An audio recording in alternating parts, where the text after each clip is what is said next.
So November is National Caregivers Month, and being a caregiver can be one of the most difficult jobs there is to do. Supporting someone through their health journey can sometimes be an isolating and overwhelming experience. A Minnesota-based nonprofit is helping to give those caregivers the support that they need. On this Give to the Max Day, we're excited to be joined by the CEO of CaringBridge, Newcomer. Thank you so much for coming and joining us this morning. Thank you for having me. Can you talk about the role really quick that CaringBridge plays in all of this? Because we just talked about the role that caregivers play, but CaringBridge going through so much, making sure that those caregivers have that support.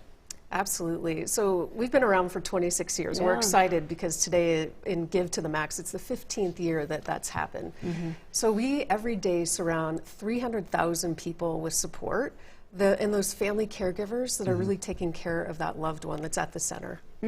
What I think is cool is I think a lot of people probably, they know what CaringBridge is, but they probably don't realize that this is a local, homegrown nonprofit, Yes. 26 years. Tell us about CaringBridge. Absolutely.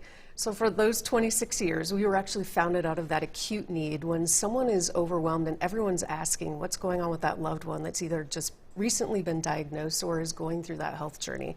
And so we help people communicate out to their community, big or small, capture that journey, which is important because that's part of the healing process, both for the patient and the caregiver. And we also help activate that community and support that helps coordinate help, which is often the hardest thing to ask for. I know that you are a caregiver yourself. Can you talk a little bit about your experience in that role? Absolutely. So my husband is a 2-time cancer survivor. First time, 18 years old, 20 years later when I was 6 months pregnant with our second daughter.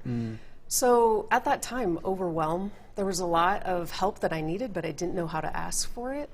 And I think it's isolating because you feel like everyone's looking in at you, either with some, they want to help, but they don't know what to do. And so CaringBridge, I did not use CaringBridge, and now I'm so proud to be leading that organization because if I had CaringBridge, I would have been able to activate my community and tell them what was going on my own time, which was really important. You're talking about this idea of isolation, and I think this has become even more important of an idea. The Surgeon General even saying that loneliness, isolation is becoming an epidemic in our country. And I'm wondering, you know, and that comes with its own health concerns. You add on the caregiving component to that, and it's just exacerbated.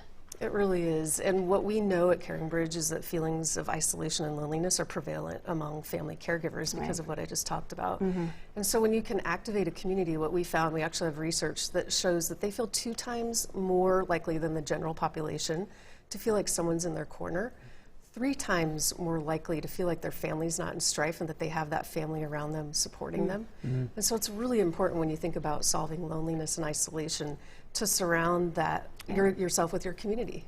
What's next for CaringBridge? We have a bold goal of serving 2 or 10 times more people. Today, or every year, we serve about 25,000 family caregivers, which is a lot. But we want to serve 250,000 because the fact is there are 53 million caregivers in the U.S. So if you think about who we reach today, we need everyone's help to really activate more caregivers.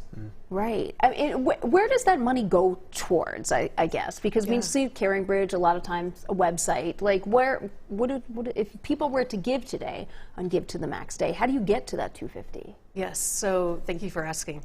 First and foremost, we want to reach those 53 million caregivers. So we have to get the word out in different ways, which looks like integrating into health systems, working with our health partners to get materials at point of diagnoses or when they're released from the hospital. So that's first and foremost.